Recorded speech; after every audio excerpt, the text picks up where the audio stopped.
Akatambi kolaba ku screen mukwano gwange ke katambi akasibye kasasanira omutimbagano olunaku olwaleero ng'ennaku z'omwezi 17 omwezi ogwa February omwaka 2026.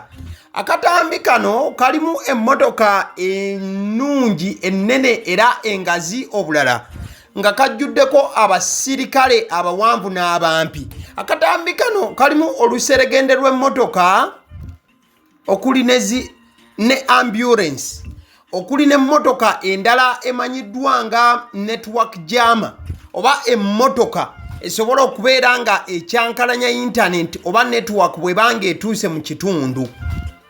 Bangi bwe balabye akatambi kano okusooka basoose kulowooza nti president wa ggwanga yali mu kutuuka mu kitundu, kumbe ono si president wabula governor obugavana owa state emu mu ggwanga erya South Sudan.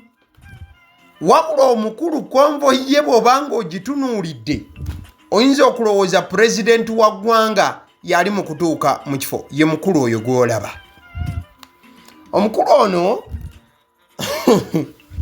bangi babadde batandise omuwa ensi ez'enjawulo n'okubeera nti abamu babadde bamumistekeninga okubeera nti siwe South Sudan, wabula ava mu ggwanga erya South Sudan, agamu ku mawanga agasinga obuto ku lukalu lwa Africa. Bwe ŋŋamba amawanga agasinga obuto ntegeeza agamu ku mawanga agagunjiziddwawo jjuuzi jjo ly'abalamu. Kati ekyokubeera nti omukulu ono atambula nga president, bangi kye basinze okusimbako essira, wabula ng'ate enguudo z'atambulirako mu luseregende lw'emmotoka nguudo za ttaka. Wabula twongedde okudiginga deep n'okwagala okugezaako okunoonyereza omukulu ono yaani. Omukulu ono jeno mulamba mu magye ge South Sudan era nga amanyiddwa nga General Rintweni Maboldeng. Sebo omusajja generaali mulamba. Kati ono akolanga governor owa state oba emanyiddwa nga Lake State, era ng'okujja ku bukulembeze yaweebwa obwa governor. Ekifo kino kyamwebwa mwaka gwa 2021 era president wa South Sudan omukulu amanyiddwa nga Salva Kiir Mayardit. President Salva Kiir Mayardit ye yawa omukulu ono Rintweni Mabol ekifo ky'obwa governor, wabula engeri gy'atambulamu atambulanga president newankubadde nga ekifo siki ekirungi ennyo eno gyakiikiriranga governor. Kugambye yalondebwa president okufuuka governor. President yamulonda ye mukulu gw'olaba ku screen, ono n'amanyiddwa nga Salva Kiir Mayardit.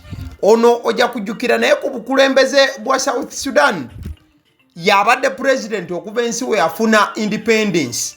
Ensi eno nno independence yayo yagifuna mwaka gwali gwa 2011, ekitegeeza amaze ku bukulembeze emyaka 15 bweddu.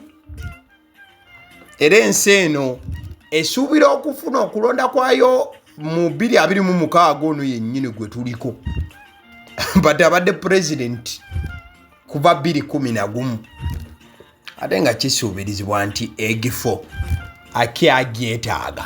Kale bwe tuvaayo eyo ne tudda ku mulirwano gwa South Sudan ly'eggwanga lyaffe erya Uganda, President Yoweri Kaguta Museveni ayongera okusimba amakanda n'okunywera ng'ovudde ku Uganda wabula ne mu Africa yenna yonna.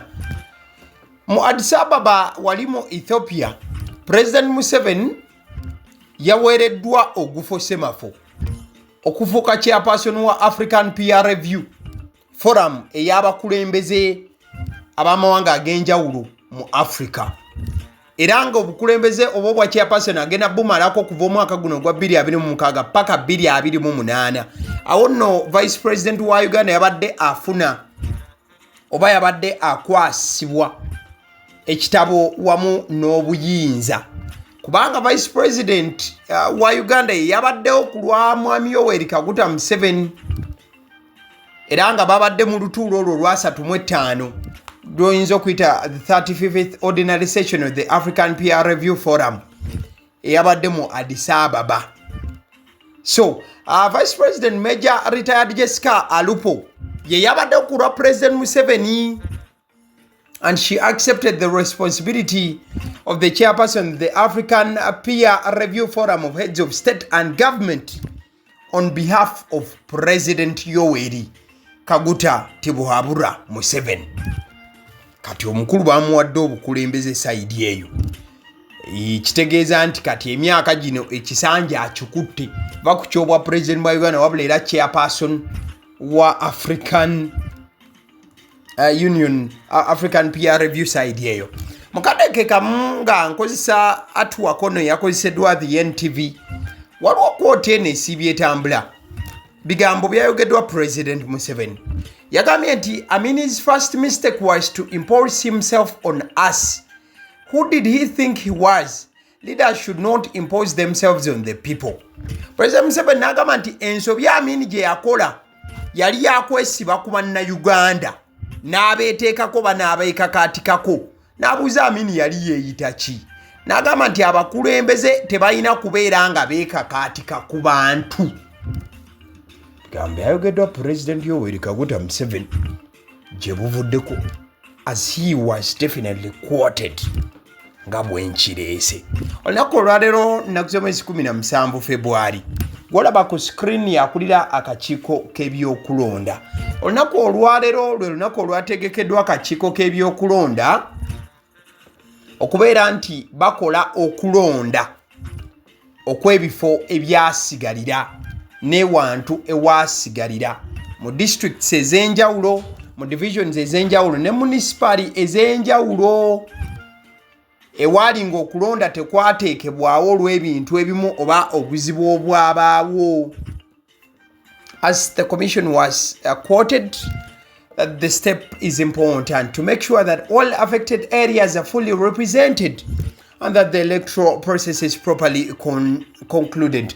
So babadde bagamba nti kyabadde kya bugunjufu nnyo obanga kyetaagisa ne sekwetaagisa yenna okubeera nga ebifo ewataalondebwa bakola okulonda mu bujjuvu. Kale ebifaananyi byolaba ku screen ate awo abakungu okuva mu kibiina ekiddukanya omupiira gw'ebigere ku ssemazinga wa Africa kiyite kikafu balambudde ekisaawe ky'e Namboole. Yes, olunaku olwaleero mu kweteekerateekera empaka za Africa Cup of Nations ezigenda obaawo mu mwaka gwa 2027. Yes, ojja kujjukira nti Uganda, Tanzania wamu ne Kenya ensi zino eza East Africa zigenda kutegeka ekikopo kya Africa. Yes, kati abakulu olunaku olwaleero bazze ne balambula. Yes, abakulu okuva mu CAF kyekitongole ekitwala omupiira mu Africa oba essiga eryo erirambulula n'okulungamya omupiira mu Africa bazze ne balambula ekisaawe ky'e Namboole ate era mukaddeke kambalambudde n'ebisaawe binaakozesebwa mu kutendekebwa. Ojja kujjukira waliwo kali akasaawe ke bayitaako ku Kadiba Mengo. Yes, wamu ne Makerere University. I think it was a very soon bajja kubanga boolekera n'ebitundu bya Hoimeyo ku kisaawe ekyo. Kale ayo I think kiba kya buvunaanyizibwa ne tuvaayo. Nze kuyitira mu mawulire chap information nga bw'oyinza okuba nti obadde togifunye mu bujjuvu bwayo. Omukulu gw'olaba ku screen ye Auditor General ndowooza gwe twatwala nga ssaababalirizi w'ebitabo by'eggwanga lino nyaffe Uganda. Omukulu yavuddeyo n'abaako okulambika kwe yakoze mu alipoota y'Auditor General omukulu Akol gw'olaba kuba omukulu amanyiddwa nga Edward Akol yavuddeyo n'agamba nti oba mu alipoota ye nti yunivasite za gavumenti 10 zikozesezza bubi tebuba buwumbi buba busiriivu triliyoni 2 mu obuwumbi 605 mu myaka 3.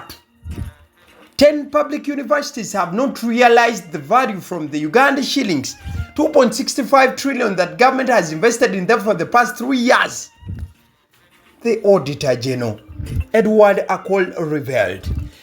Bwe wategereza mu report omukulu gye yakoze, agamba nti operation of unaccredited campuses and teaching of unaccredited programs.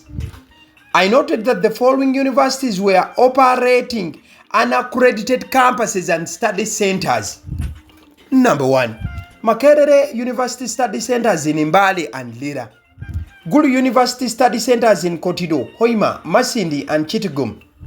Busitema University in Tororo Study Center and Kabwengesi Campus. Kyambogo University Study Centers in Bushenyi, Paida and Soroti.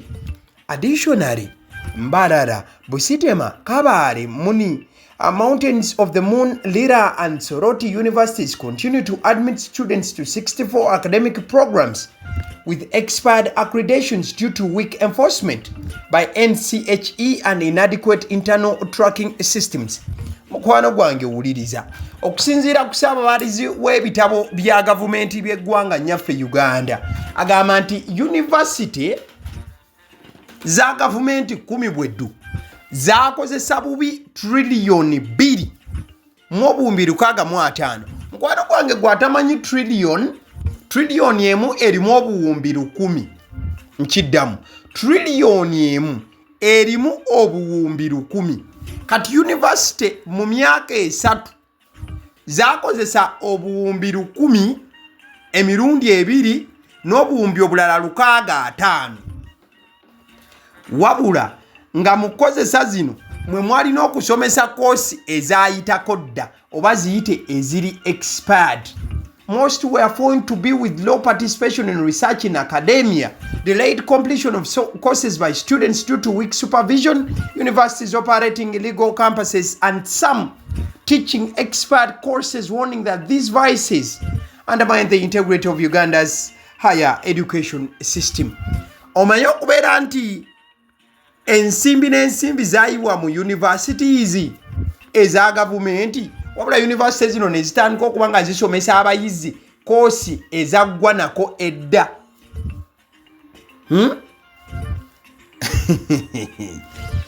N'okubeera nga universities zino zirina ne campus eziriwo mu bumenyi bw'amateeka.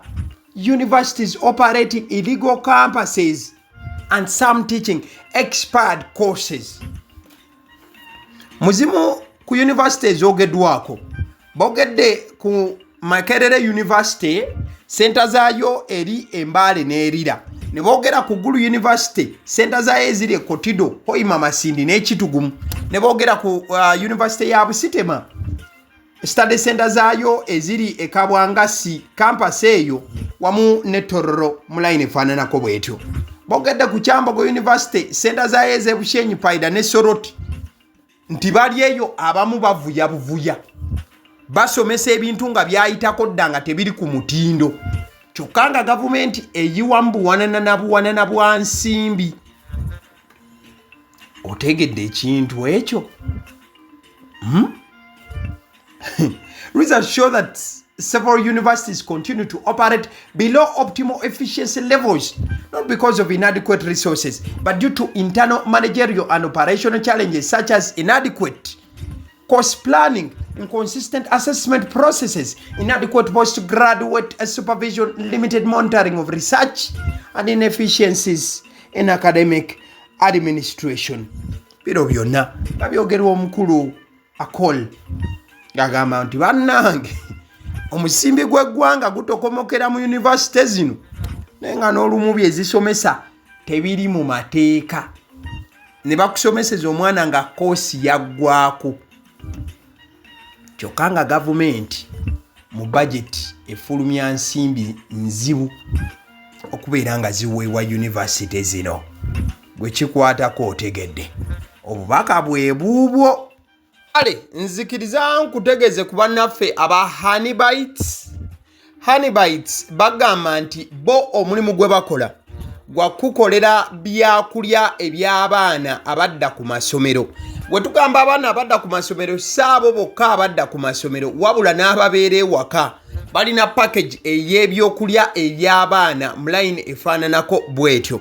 Gwe bakubire bukubizi obagambe njagala package y'ebyokulya by'abaana abali ku masomero oba abaana abalya ebyokulya. Balina ebyokulya yogera ku daddies, yogera ku binyeebwa, amawogola, yogera ku bagiya, yogera ku cupcakes, yogera ku donuts. Osobola okubafuna ku 0709 78 75 08. Ate era mukadde ke kamu bw'oba oyagala ku pizza size yonna era namba y'emu. Ate era mukadde ke kamu bakola ne cake eza buli mukolo, babayita aba honey bites. Njagala n'okutegeeza ku bannaffe aba Alson Painters UG, bano basiizi ba langi era nga balina obukugu mu kusiiga langi era bamanyi ne langi ki egenda ku kizimbe kyo era mu ruumu ki. Tebasobola kuddira langi yandigenze mu kisenge ate ne bagisiiga mu ddiiro ey'omu dining ne bagisiiga mu kinaabiro. Nedda, Alson Painters UG omulimu gw'okusiiga langi bagukugukira ddala. Basiiga ebizimbe okuviira ddala ku ruumu emu paka ku makalina n'amakalina. Gwe bakubire bukubizo bagambe nti Alson Painters UG namaliriza okuzimba ekizimbe kyange. In fact ne bw'oba olina ekizimbe nga kikadde nga olaba langi yakyo efaanana si bulungi, Alson Painters UG bazze kugonjoola nsonga eno. Bakubire ku 0705 1936 be bannaffe aba Alson Painters UG.